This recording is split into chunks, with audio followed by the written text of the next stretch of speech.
In this video, we're going to have a look at a local roundabout known as Peyton Shaft Roundabout. It comes up on a driving test out of Wednesbury test centre. It could maybe come up from Wolverhampton, although I've never known it come up from that test centre, but it's within the same area. It's particularly horrible because on approach from this direction, it's 3 lanes and there are no arrows painted in the road to advise you which lane to use for which direction, and there are no road markings dividing the roundabout up into a number of lanes either. It's kind of a bit of a free-for-all. Now, I've got my view on how to do it, but the really important message is, just because I think it's done in a certain way and I use a certain lane for a certain direction, that doesn't mean that all of the other drivers around you are going to have the same thought process. My thought process is not necessarily correct, it's just what I think is most sensible.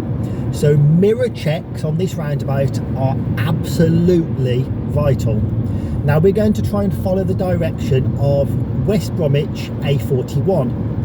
You'll see from this first sign that it's kind of straight on, and it's the third exit. We've got 2 insignificant exits, 2 stubbies as I call them, as left turns. So I'm feeling it's not appropriate to use the left lane for this, even though it's kind of straight on. So my feeling is I use the middle lane. As you can see though, there are no arrows at all. Okay, and we've got to divide this roundabout up into 3. So my feeling is that the left lane goes to the first and second exit. So after we've gone past the second exit, I can spiral across to the left, but with a mirror check. There could well be a vehicle on my left who thought it was appropriate to use the left lane to go to the third exit.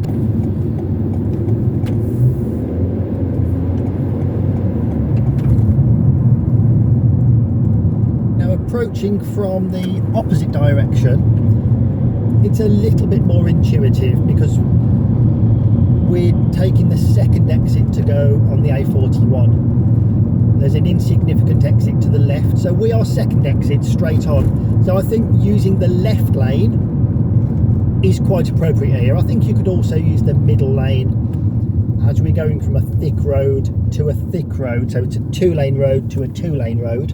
So middle lane going to right lane, or left lane going to left lane, I think is appropriate.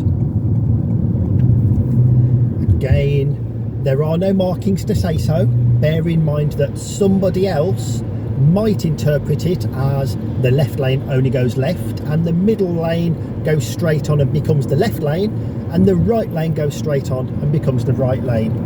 So again, mirror checks are absolutely imperative.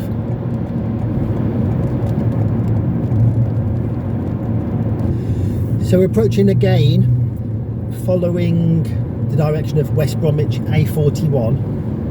You'll notice that we've got 2 maps of the roundabout that are slightly different, and let's just have a chat about, do they give different information?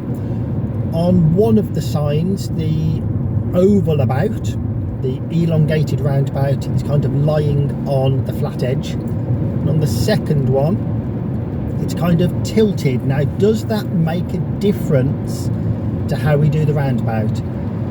No.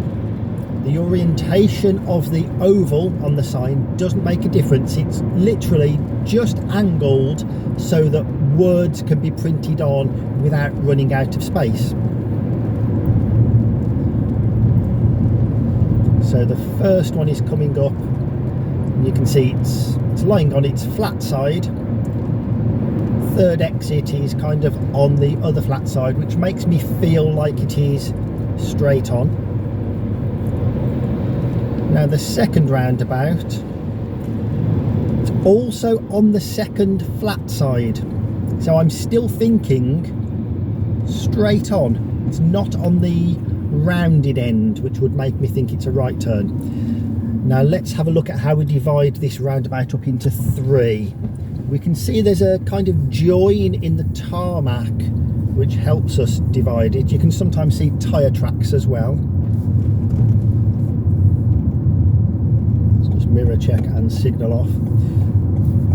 So when roads are resurfaced, they're normally done one lane at a time, and then the join between the lanes is kind of filled in with some tarmac sort of substance, and you often see a black line that will help you decide where each lane is.